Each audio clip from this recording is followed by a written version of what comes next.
আজকের রেসিপিটা না দারুণ, ভীষণ মুখরোচক। চলে এসেছি, দেখো আদা আর ছোলার ডাল ভেজানো ছিল, এই আদা আর ছোলার ডাল একসঙ্গে পেস্ট করে নিলাম।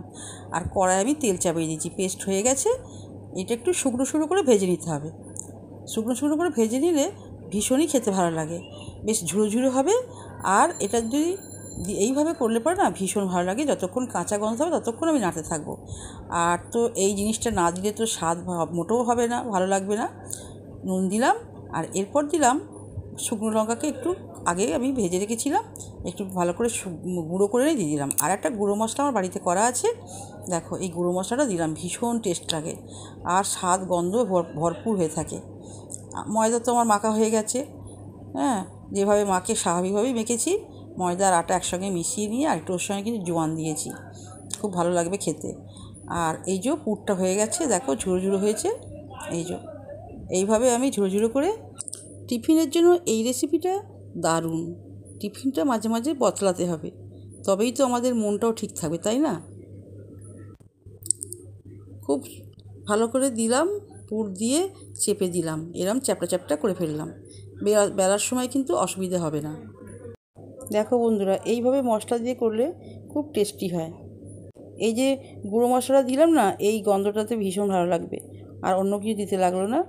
আর এটা শুকনো শুকনো করলেই বেশি ভালো লাগে, কারণ বেলার সময় খুব সুবিধা হয়। তাই আমি শুকনো শুকনো করে, হ্যাঁ, সবই প্রায় হয়ে গেছে, আর দু চারটে বাকি আছে। আমি এই ডাল পুর দিয়ে ভালো করে চেপে দেবো, দিয়ে আর বেলে নেব। তোমরা আমার সঙ্গে থাকো, দেখতে থাকো। তোমাদের যদি ভালো লাগে একটা লাইক দেবে, কমেন্ট করবে। নতুন বন্ধু হবে, আমার খুব ভালো লাগবে। নতুন বন্ধু হলে আমার ভীষণ ভালো লাগবে। দেখো হয়ে গেছে, এবার আমি বেলে নেব। হ্যাঁ, এইভাবে আমি করে নিলাম, চ্যাপটা চ্যাপটা করলাম, কারণ বেলতে খুব সুবিধা হবে। হালকা তেল দিয়ে, অল্প তেল দিয়ে আমি এদিক ওদিক করে বেলে নিলাম। দেখো বেলা হয়ে গেছে, এইবার আমি তেলটা তো গরম হয়েছে, দিয়ে দেবো কড়াতে। আর এই যে বেলা হয়ে গেছে, দেখো কড়াই দিয়ে দিলাম। এইভাবে আমি ভেজে ফেলবো সব। খুব মুচমুচে হবে, খেতে খুব টেস্টি হবে, ভীষণ মুচমুচে, ভীষণ টেস্টি। আমি তো এইভাবে মাঝে মাঝে করি, খেয়ে দেখেছি, সেই জন্যই বলছি। হ্যাঁ, এইভাবে তোমরা করে খেতে পারো। দেখো এইভাবে আমি প্রায় সব আমার ভাজা হয়ে এসেছে। আর এইটার সঙ্গে যদি আলুর দম থাকে খুব ভালো, কিন্তু আমি আলুর দম করিনি। এই ছোলার ডাল ভেজানো ছিল তো, কিছুটা আমি এই পুরের জন্য রেখেছি, আর কিছুটা পরিমাণ ডাল আমি রেখে দিয়েছিলাম, সেটা আমি আলু দিয়ে করব, কারণ খুব শর্টে করলাম।